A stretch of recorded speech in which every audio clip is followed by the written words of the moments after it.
Hello friends, good morning. എല്ലാവർക്കും അർച്ചന ചേച്ചി LLB സീരിയലിൻ്റെ ലേറ്റസ്റ്റ് എപ്പിസോഡ് റിവ്യൂയിലേക്ക് സ്വാഗതം. അങ്ങനെ വഴിയിൽ വെച്ച് ചിന്നുവും വിജയ് ശങ്കറും തമ്മിൽ കണ്ടുമുട്ടുകയാണ്. ചിന്നു വിജയ് ശങ്കറിനെ കാണണമെന്ന് പറഞ്ഞതുകൊണ്ടാണ് അവരങ്ങനെ കണ്ടുമുട്ടുന്നത്. ആര്യ അർച്ചനയെക്കുറിച്ച് അനാവശ്യം പറഞ്ഞതും അതിന് ചിന്നു ആര്യയെ പിടിച്ച് തല്ലിയതും അത് പറയാനായിട്ടാണ് ചിന്നു വിജയ് ശങ്കറിനെ കാണണമെന്ന് പറഞ്ഞത്. ചിന്നു എന്നിട്ട് വിജയ് ശങ്കറിനോടെല്ലാം പറയുന്നുണ്ട്. എല്ലാം കേട്ട് ആര്യയെ തല്ലിയതിന് വിജയ് ശങ്കറിന് ദേഷ്യം വരുന്നുണ്ടെങ്കിലും അതൊന്നും ചിന്നുവിൻ്റെ മുന്നിൽ പ്രകടിപ്പിക്കും. ആര്യയുടെ സഹോദരിയാണ് മോളെ നീ, നിനക്ക് അവളെ തല്ലാനും ശ്വാസിക്കാനുള്ള എല്ലാ അധികാരവും ഉണ്ട് എന്ന് വിജയ് ശങ്കർ അങ്ങനെ പറയുന്നുണ്ട്. എന്നാൽ ചിന്നു പറയുന്നുണ്ട്, എന്നെ പറ്റി അവൾ എന്ത് പറഞ്ഞാലും എനിക്ക് കുഴപ്പമില്ല, അമ്മയെ പറ്റിയാണ് അവൾ അനാവശ്യം പറഞ്ഞത്, എനിക്ക് സഹിക്കില്ല, അതുകൊണ്ടാണ് ഞാൻ പിടിച്ച് അവളെ തല്ലിയത് എന്നങ്ങനെ ചിന്നു പറയുമ്പോൾ വിജയ് ശങ്കർ ആണെങ്കിൽ ഒന്നും അറിയാത്തതുപോലെ ചിന്നുവിനോട് അഭിനയിക്കുകയാണ്. ഇങ്ങനെ ഒരു പ്രശ്നം ഞാൻ അറിഞ്ഞിരുന്നില്ല, അർച്ചനയുടെ ഓഫീസിലും ഇങ്ങനെ ഒരു പ്രശ്നം ഉണ്ടായിരുന്നു, അതും ഞാൻ അറിഞ്ഞില്ല എന്നൊക്കെ പറയാണ്. ചിന്നു അപ്പൊ പറയുന്നുണ്ട്, എന്നോടും മാമന്മാരോടും അമ്മ എല്ലാ സത്യങ്ങളും പറഞ്ഞതാണ്, നിങ്ങൾക്ക് എല്ലാവർക്കും അത് വിശ്വാസവുമായിട്ടുണ്ട്, എന്നിട്ടും എൻ്റെ അമ്മയ്ക്ക് നേരെ വലിയൊരു അനാവശ്യ പ്രചാരണമാണ് നടന്നിരിക്കുന്നത്, ഇതിന് ഇതെല്ലാം മുന്നേ അറിയാമായിരുന്നോ എന്ന് ചിന്നു അങ്ങനെ ചോദിക്കുമ്പോൾ വിജയ് ശങ്കർ പറയുന്നുണ്ട്, ഞാനിത് അറിഞ്ഞില്ല മോളെ, എൻ്റെ അമ്മയെ പറ്റി അങ്ങനെ ഒരു സംഭവം ഞാൻ കേട്ടതേ ഇല്ല, എന്നോട് ആരും പറഞ്ഞതേ ഇല്ല എന്ന് വിജയ് ശങ്കർ അങ്ങനെ എൻ്റെ മുന്നിൽ നല്ലവനാവുകയാണ്. മോളെ ഞാനിപ്പോ ആകെ കൺഫ്യൂഷനിലായിരിക്കുകയാണ്, നിന്റെ അമ്മയെ പറ്റി ഇങ്ങനെ പറഞ്ഞത് തന്നെ വിശ്വസിക്കാൻ പോകുന്നില്ല, പ്രശ്നത്തിന്റെ പേരിലാണ് നീ ആര്യയെ തല്ലിയതെങ്കിൽ അതിലൊരു തെറ്റുമില്ല മോളെ എന്നങ്ങനെ വിജയ് ശങ്കർ പറയുമ്പോൾ ചിന്നു പറയുന്നുണ്ട്, എനിക്ക് അച്ഛനിൽ നിന്ന് ഒരു കാര്യം അറിയാനുണ്ട്, ഈ ന്യൂസ് ചന്ദ്രകാന്തത്തിൽ എങ്ങനെ എത്തി, അച്ഛനാണോ പറഞ്ഞത്? ഇങ്ങനെ ഇത് ചന്ദ്രകാന്തത്തിൽ എത്തിയെന്ന് എനിക്കറിയില്ല, പക്ഷേ അച്ഛൻ്റെ ഓഫീസിൽ നിന്നാണ് ഈ ന്യൂസ് സ്പ്രെഡ് ആയിരിക്കുന്നത്, കാര്യം എന്താണെന്ന് അറിയാതെ എൻ്റെ അമ്മയെ അപമാനിക്കാൻ അച്ഛൻ്റെ ഓഫീസിൽ ആർക്കാണ് ഇത്ര താല്പര്യം, ഞാൻ കൂടി അറിയാൻ വേണ്ടിയാണ് ഞാൻ ഈ കാര്യം പറയുന്നത്, എൻ്റെ അമ്മയെ ആരെങ്കിലും അപമാനിച്ചാൽ അതിനിപ്പോ അച്ഛനാണെങ്കിൽ പോലും അവരെ വെറുത്തു പോവും, എന്തായാലും ഇത് അന്വേഷിക്കണം, ഇതിന്റെ പിന്നിൽ ആരാണെങ്കിലും അവരെ അച്ഛൻ താക്കീത് ചെയ്യണം അങ്ങനെ ചിന്നു പറയുമ്പോൾ വിജയ് ശങ്കർ പറയുന്നുണ്ട്, ശരി ഞാൻ അന്വേഷിക്കാം, എന്തായാലും കോളേജിലേക്കല്ലേ നിന്നെ ഞാൻ ഡ്രോപ്പ് ചെയ്യാമെന്ന് വിജയ് ശങ്കർ അങ്ങനെ പറയുമ്പോൾ ചിന്നു പറയുന്നുണ്ട്, വേണ്ട അച്ഛാ, കാരണം അച്ഛൻ്റെ സമയം വെറുതെ കളയണ്ട എന്ന് പറഞ്ഞുകൊണ്ട് അതുവഴി വരുന്ന ഒരു ഓട്ടോ നിർത്തിക്കൊണ്ട് ചിന്നു അതിൽ കയറി പോവുകയാണ്. വിജയ് ശങ്കർ എന്നിട്ട് മനസ്സിലങ്ങനെ ചിന്തിക്കുന്നുണ്ട്, അവളുടെ അമ്മയെ തല്ലിയപ്പോൾ അവൾക്കാണല്ലോ പൊള്ളിയത്, എൻ്റെ മോളെ തല്ലിയതിന് നിന്നോട് ഞാൻ ഇതിന് ക്ഷമിക്കില്ലടി എന്ന് വിജയ് ശങ്കർ അങ്ങനെ മനസ്സിൽ ചിന്തിക്കുകയാണ്. പിന്നീട് അർച്ചന അങ്ങനെ കോഫി ഷോപ്പിൽ ഇരിക്കുകയാണ്. എന്നിട്ട് അവിടെയുള്ള വെയിറ്റർ വന്ന് അർച്ചനയോട് ചോദിക്കുന്നുണ്ട്, എന്താ മാഡം ഒറ്റയ്ക്കാണോ, ദീപ്തി മാഡം വന്നില്ലേ എന്ന് ചോദിക്കുമ്പോൾ അർച്ചന പറയുന്നുണ്ട്, ഇല്ല അവൾ വന്നില്ല, അവൾ നാട്ടിലേക്ക് പോയിരിക്കുകയാണെന്ന് പറയാണ്. എന്നിട്ട് വെയിറ്ററിനോട് പറയുന്നുണ്ട്, എനിക്കൊരു ഓറഞ്ച് ജ്യൂസ് വേണമെന്ന്. വെയിറ്റർ അപ്പം തന്നെ ജ്യൂസ് എടുക്കാനായി പോവുകയാണ്. ഇങ്ങനെ അർച്ചന അവിടെ ഇരിക്കുമ്പോഴാണ് പെട്ടെന്ന് അവിടെ ജ്യൂസ് കുടിച്ചുകൊണ്ടിരിക്കുന്ന JK കാണുന്നത്. അർച്ചന അങ്ങനെ JK തന്നെ നോക്കിക്കൊണ്ടിരിക്കുകയാണ്. പെട്ടെന്ന് തന്നെ JKയും അർച്ചനയെ കാണുന്നുണ്ട്. കണ്ടതും JK ജ്യൂസ് കുടിച്ച് നേരെ അർച്ചനയുടെ അടുത്ത് വന്നിരിക്കുകയാണ്. എന്നിട്ട് JK പറയുന്നുണ്ട്, വക്കീൽ ഇവിടെ ഉണ്ടായിരുന്നോ, ഞാൻ വക്കീലിനൊന്ന് കാണണമെന്ന് വിചാരിച്ചിരിക്കുകയായിരുന്നു, ഭവതി തനിച്ചാണല്ലോ, കൂടെയുള്ള വക്കീൽ എവിടെ പോയി ഒക്കെ JK അങ്ങനെ ചോദിക്കുകയാണ്. എന്നാൽ അർച്ചനയാണെങ്കിൽ ഒന്നും മിണ്ടാതെ ചിന്നു പറഞ്ഞ കാര്യങ്ങളെല്ലാം ഓർത്തുകൊണ്ട് അങ്ങനെ ഇരിക്കുകയാണ്. എന്നിട്ട് അർച്ചനയോട് ചോദിക്കുന്നുണ്ട്, ഭവതിക്ക് എന്തു പറ്റി, ടോട്ടൽ മൂഡ് ഓഫ് ആണല്ലോ, കാണുമ്പോൾ ചറപറ എന്ന് വഴക്ക് പറയുന്ന ഭവതി സൈലന്റ് മൂഡിലിരിക്കുന്നത് ഞാൻ ആദ്യമായിട്ട് കാണുകയാണ്, സത്യം പറയുമ്പോൾ നിങ്ങൾക്ക് എന്നോട് ദേഷ്യം തോന്നരുതേ, ഈ മൂഡിൽ നിങ്ങൾക്ക് എന്തോ ഒരു പ്രത്യേകതയുണ്ടെന്ന് JK അങ്ങനെ പറയുകയാണ്. അപ്പോഴേക്കും വെയിറ്റർ കൊണ്ടുവന്ന് അർച്ചനയ്ക്ക് ജ്യൂസ് വെക്കുന്നുണ്ട്. അങ്ങനെ അർച്ചനയും JKയും സംസാരിച്ചുകൊണ്ടിരിക്കുമ്പോഴാണ് ആ ഷോപ്പിലേക്ക് വിജയ് ശങ്കർ വരുന്നത്. ആ കോഫി ഷോപ്പിലേക്ക് കയറുന്നതും വിജയ് ശങ്കർ അങ്ങനെ അവരെ കാണുന്നുണ്ട്. വിജയ് ശങ്കർ എന്നിട്ട് മനസ്സിലങ്ങനെ ചിന്തിക്കുന്നുണ്ട്, അയാളും ഇവളും ഒരുമിച്ചാണല്ലോ, ദീപ്തി ഇന്ന് വന്നില്ലേ, ദീപ്തി വരാത്തതുകൊണ്ട് അർച്ചന ഇനി ഇയാളെ കാണാനാണോ വന്നിരിക്കുന്നത്, അങ്ങനെ മനസ്സിൽ ചിന്തിച്ചുകൊണ്ട് അവരെന്താണ് സംസാരിക്കുന്നതെന്നറിയാൻ അവിടെ നിന്നും മാറി ഒളിഞ്ഞു നിൽക്കുകയാണ്. എനിക്ക് വീണ്ടും അർച്ചനയോട് ചോദിക്കുന്നുണ്ട്, ഭവതി ഒന്നും പറയുന്നില്ലല്ലോ, പക്ഷേ ഭവതിയുടെ നോട്ടം കണ്ടാൽ അറിയാം നിങ്ങൾക്ക് എന്തോ എന്നോട് പറയാനുണ്ട്. അങ്ങനെ JK പറയുമ്പോൾ അർച്ചന പറയുന്നുണ്ട്, നിങ്ങൾ എൻ്റെ അടുത്തൊരു കേസുമായി വന്നു, ഞാൻ ആ കേസ് ഏറ്റെടുക്കാൻ തയ്യാറായില്ല, എൻ്റെ കെയർ ഓഫിലുള്ള വാടക വീട് ചോദിച്ചു വന്നു, അതും നിങ്ങൾക്ക് തരാൻ എനിക്ക് കഴിഞ്ഞില്ല, നിങ്ങളെ അവഗണിക്കുന്നത് പോലെ എല്ലായിടത്തും ഞാൻ നിങ്ങളോട് പെരുമാറി, ആ സമയത്തെല്ലാം എൻ്റെ മാനസികാവസ്ഥ അതുപോലെയായിരുന്നു, അതുകൊണ്ട് നിങ്ങൾക്ക് എന്നോട് ദേഷ്യം തോന്നരുതെന്ന് അർച്ചന പറയുമ്പോൾ JKക്ക് അതൊന്നും വിശ്വസിക്കാനാവാതെ തിരിച്ചു ചോദിക്കുന്നുണ്ട്, ഈ വാക്കുകളെല്ലാം എനിക്ക് വിശ്വസിക്കാമല്ലോ അല്ലേ, നിങ്ങളിൽ നിന്നും ഒരിക്കലും ഞാൻ ഇങ്ങനൊരു വാക്ക് പ്രതീക്ഷിച്ചില്ല, എൻ്റെ ഭാര്യ നിങ്ങളുടെ മുഖത്ത് നോക്കി അപമാനിച്ചു, കാരണം അവളുടെ മുന്നിൽ നിങ്ങൾക്ക് തലകുനിക്കേണ്ടി വന്നു, എല്ലാം സംഭവിച്ചതിനു ശേഷം നിങ്ങളുടെ മുന്നിൽ വന്നിരിക്കും കുടിച്ചുകൊണ്ടിരിക്കുന്ന എൻ്റെ മുഖത്ത് ജ്യൂസ് എടുത്ത് ഒഴിക്കുമെന്നാണ് ഞാൻ കരുതിയത്. പക്ഷേ അവധി ആകെ മാറിപ്പോയിരിക്കുന്നു. നിങ്ങളോട് എനിക്ക് ദേഷ്യമൊന്നുമില്ല. കാരണം നിങ്ങൾ ഒഴിവാക്കിയ 2 പ്രശ്നങ്ങൾക്കും എനിക്ക് പരിഹാരമായി താമസിക്കാൻ ഒരു സ്ഥലം കിട്ടി. പിന്നെ ആ മാനനഷ്ട കേസ് നമ്മുടെ ശിവപ്രസാദ് വക്കീൽ ഏറ്റെടുത്തു. കാര്യം പറയാനാണ് നിങ്ങളെ കാണണമെന്ന് ഞാൻ ആഗ്രഹിച്ചത്. അപ്പോൾ എനിക്ക് ഒരുപാട് സന്തോഷമായി. പോട്ടെ, മധുബാല കാരണം നിങ്ങൾക്ക് ചില പ്രശ്നങ്ങൾ ഉണ്ടായി എന്നറിയാം. നീ അങ്ങനെ ഉണ്ടാവാതെ ഞാൻ ശ്രദ്ധിച്ചോളാം എന്ന് പറഞ്ഞ് JK അവിടെ നിന്നും പോവുകയാണ്. അച്ഛനെയാണെങ്കിൽ ജ്യൂസ് കുടിച്ചുകൊണ്ടിരിക്കുന്നുണ്ട്. വിജയ് ശങ്കർ ആണെങ്കിൽ JK പോകുന്ന സമയത്ത് തന്നെ കാണണ്ടെന്ന് കരുതി തിരിഞ്ഞു നിൽക്കുന്നുണ്ട്. അതിനുശേഷം അച്ഛൻ അങ്ങനെ ജ്യൂസ് കുടിച്ചുകൊണ്ടിരിക്കുമ്പോൾ വിജയ് ശങ്കർ അർച്ചനയുടെ അടുത്ത് വന്നിരിക്കുകയാണ്. അർച്ചന അപ്പം തന്നെ വേഗം ജ്യൂസ് കുടിച്ച് അവിടെ നിന്നും പോവാനായി നിൽക്കുകയാണ്. വിജയ് ശങ്കർ അപ്പം അർച്ചനയോട് ചോദിക്കുന്നുണ്ട്, അർച്ചന നീ പോകാൻ പോവുകയാണോ?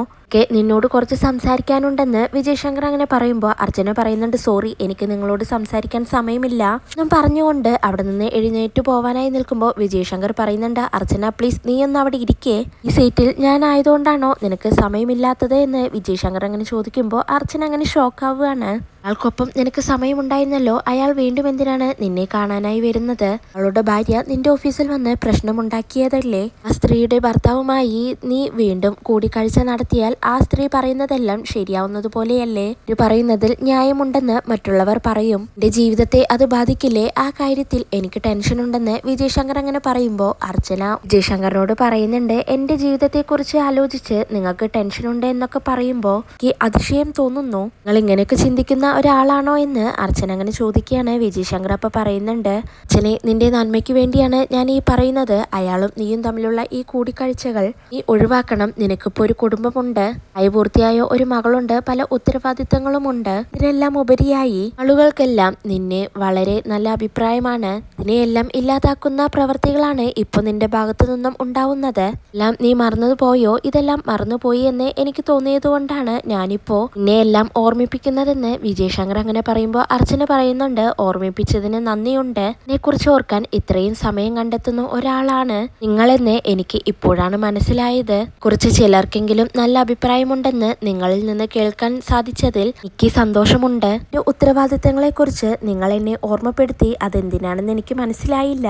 ഓർമ്മപ്പെടുത്തിയത് മുൻഭാര്യയ്ക്ക് മേലുള്ള അധികാരമാണെങ്കിൽ എന്നോട് വേണ്ട, അതിനായിട്ട് നിന്ന് തരാൻ നിങ്ങളുടെ ചെലവിലല്ല ഞാൻ ജീവിക്കുന്നത്. അങ്ങനെ അർച്ചന പറയുമ്പോൾ വിജയ് ശങ്കറിന് ദേഷ്യം വരികയാണ്. വിജയ് ശങ്കറിന്റെ സ്വഭാവം അപ്പൊ തന്നെ മാറിയാണ്. അർച്ചനെ എനിക്ക് തോന്നിയതുപോലെ ജീവിക്കണമെന്നുണ്ടെങ്കിൽ അത് നടക്കില്ല.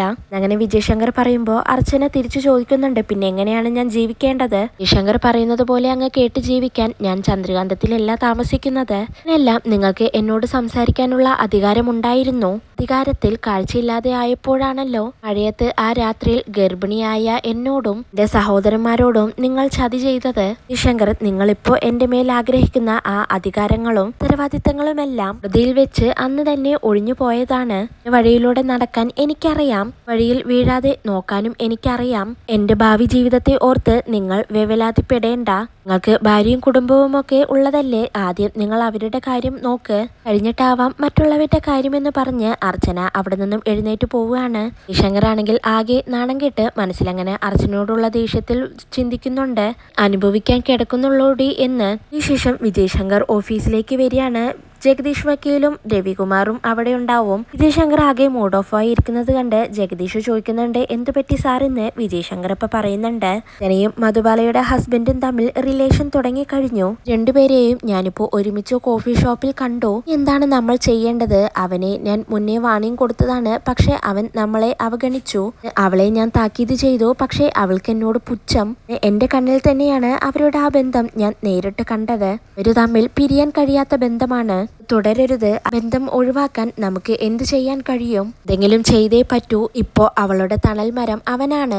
അങ്ങനെ വിജയ് ശങ്കർ പറയുമ്പോൾ ജഗദീഷ് വക്കീൽ പറയുന്നുണ്ട്, ആ തണൽ മരം മുറിച്ചിട്ടാൽ കാര്യം കഴിഞ്ഞില്ലേ? വേറൊന്നും എനിക്ക് ഇതിനെക്കുറിച്ച് പറയാനില്ല. നിയമങ്ങളെല്ലാം നമുക്കറിയാവുന്നതല്ലേ. ആ തണൽ മരം അങ്ങോട്ട് മുറിച്ചു കളയണമെന്ന് ജഗദീഷ് വക്കീൽ അങ്ങനെ പറയുമ്പോൾ എന്താണ് കാര്യമെന്ന് വിജയ് ശങ്കറിന് മനസ്സിലാവുന്നുണ്ട്. അതിനുശേഷം അർച്ചന ദീപ്തിയെ വിളിക്കുകയാണ്. എന്നിട്ട് കരിമലക്കുടയിലുണ്ടായ സംഭവങ്ങളെല്ലാം ഞാൻ വീട്ടുകാരോട് എല്ലാവരോടും തുറന്നു പറഞ്ഞു എന്ന് ദീപ്തിയോട് പറയുകയാണ്. ദീപ്തി അപ്പൊ പറയുന്നുണ്ട്, ഇത് നീ കുറച്ചു മുന്നേ പറയണമായിരുന്നു എന്നാണ് എൻ്റെ അഭിപ്രായം. എന്നോട് പോലും നീ എല്ലാം മറച്ചു വെച്ചില്ലേ എന്ന് ദീപ്തി അങ്ങനെ ചോദിക്കുകയാണ്. അർച്ചന അപ്പൊ പറയുന്നുണ്ട്, എൻ്റെ മോളും അനിയന്മാരും ആദ്യം എന്നെ കുറ്റപ്പെടുത്തുമെന്ന് ഞാൻ കരുതി, പക്ഷേ അവരെന്നെ ചേർത്ത് പിടിക്കുകയാണ് ചെയ്തത്. എന്നെ മനസ്സിലാക്കുന്നതിനും അപ്പുറം എനിക്കിപ്പോ പുതിയൊരു ഊർജം കിട്ടി തുടങ്ങിയതുപോലെ, മനസ്സിൽ നിന്ന് വലിയൊരു ഭാരം ഒഴിഞ്ഞു പോയതുപോലെ തോന്നുന്നു ദീപ്തി ഇപ്പോൾ എന്നങ്ങനെ അർച്ചന പറയുമ്പോൾ ദീപ്തി പറയുന്നുണ്ട്, ഇനിയിപ്പോ എന്തൊക്കെ പ്രശ്നം വന്നാലും നിന്റെ ബാക്കിൽ നിന്നെ ചേർത്ത് പിടിക്കാൻ ആളുകളുണ്ടല്ലോ എന്നങ്ങനെ പറയാണ്. അർച്ചന അപ്പൊ ചോദിക്കുന്നുണ്ട്, നീ എന്നെ എപ്പോഴാണോ ഓഫീസിലേക്ക് വരുന്നതെന്ന് ദീപ്തി അപ്പൊ പറയുന്നുണ്ട്. കുട്ടികൾ ബോർഡിങ്ങിൽ നിന്നും വന്നിട്ടുണ്ട്, അവരുടെ കൂടെ കുറച്ച് ദിവസം സ്പെൻഡ് ചെയ്യണം. രമേശ് ഏട്ടനും ഇവിടെ ഇല്ലല്ലോ, രമേശ് ഏട്ടന്റെ അമ്മ മാത്രമേ ഉള്ളൂ എന്നങ്ങനെ പറയുമ്പോൾ അർച്ചന പറയുന്നുണ്ട്, അപ്പൊ പിന്നെ കുട്ടികളുമായിട്ട് ഒരു ട്രിപ്പൊക്കെ പോവുമല്ലേ, ഇതൊന്നും അപ്പോൾ ഓഫീസിലേക്ക് വരില്ലാലേ എന്ന് അർച്ചന അങ്ങനെ പറയുമ്പോൾ ദീപ്തി പറയുന്നുണ്ട്, ഇല്ല, അധികം വൈകാതെ തന്നെ ഞാൻ ഓഫീസിലേക്ക് വരാം. അതൊക്കെ പോട്ടെ, നമ്മുടെ JK സാറിന്റെ കാര്യം എന്തായി, നാളെയല്ലേ താക്കോല് വാങ്ങാൻ വരുന്നതെന്ന് പറഞ്ഞത് എന്ന് ദീപ്തി ചോദിക്കുമ്പോൾ അർച്ചന പറയുന്നുണ്ട്, ആ സാറ് നാളെ തന്നെയാണ് വരിക.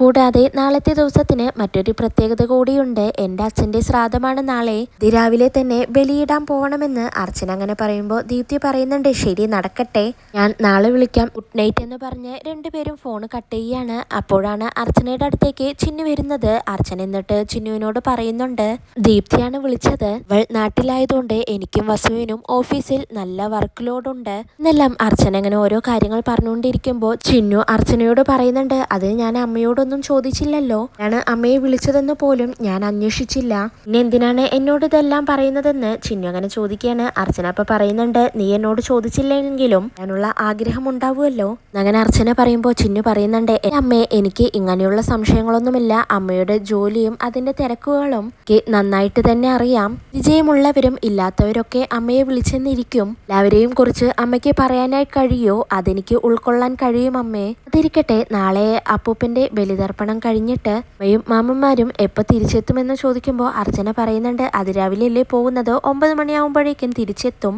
അർച്ചന പറയുമ്പോൾ ചിന്നു പറയുന്നുണ്ട്, അങ്ങനെയാണെങ്കിൽ നാളെ 9 മണി കഴിഞ്ഞിട്ട് JK സാറിനോട് വരാനായി പറയട്ടെ എന്ന് ചോദിക്കുമ്പോൾ അർച്ചന ചോദിക്കുന്നുണ്ട്, നീ ഇതുവരെ JK സാറിനോട് വരേണ്ട സമയം പറഞ്ഞില്ലേ, സാറിനോട് സമയമൊന്നും പറഞ്ഞിട്ടില്ലെങ്കിൽ നാളെ ഉച്ചയ്ക്ക് സാറ് വരുന്നതല്ലേ നല്ലത്, അങ്ങനെയാണെങ്കിൽ സാറ് ആദ്യമായിട്ടല്ലേ ഇങ്ങോട്ടേക്ക് വരുന്നത്, അപ്പോൾ നമുക്കൊരു ഊണ് റെഡിയാക്കാമെന്ന് അർച്ചന അങ്ങനെ പറയുമ്പോൾ ചിന്നു പറയുന്നുണ്ട്, നിങ്ങൾ ഇവിടുന്ന് ഭക്ഷണം കഴിക്കുന്നില്ല മേ എന്ന് പറയാണ്. അർച്ചന അപ്പൊ പറയുന്നുണ്ട്, നീ എന്തായാലും JK സാറിനെ വിളിച്ചു ചോദിക്കേ എന്നങ്ങനെ അർച്ചന പറയുമ്പോൾ ചിന്നു പറയുന്നുണ്ട്, ശരി ഞാൻ ഇപ്പൊ തന്നെ വിളിക്കാമെന്ന് പറഞ്ഞ് വേഗം ഫോൺ എടുത്ത് JKയെ വിളിക്കുകയാണ്. JK ആണെങ്കിൽ ഒരു ബുക്കും വായിച്ചുകൊണ്ട് അങ്ങനെ ഇരിക്കുകയാണ്. അപ്പോഴാണ് ചിന്നുവിന്റെ കോള് വരുന്നത്. ചിന്നുവിന്റെ കോളാണെന്ന് അറിയുന്നതും വേഗം ഫോൺ എടുത്ത് എന്താ മോളെ എന്ന് ചോദിക്കുകയാണ്. ചിന്നു അപ്പൊ ചോദിക്കുന്നുണ്ട്, അങ്കിൾ നാളെയല്ലേ താക്കോല് വാങ്ങാൻ വരുന്നതെന്ന് ചോദിക്കുകയാണ്.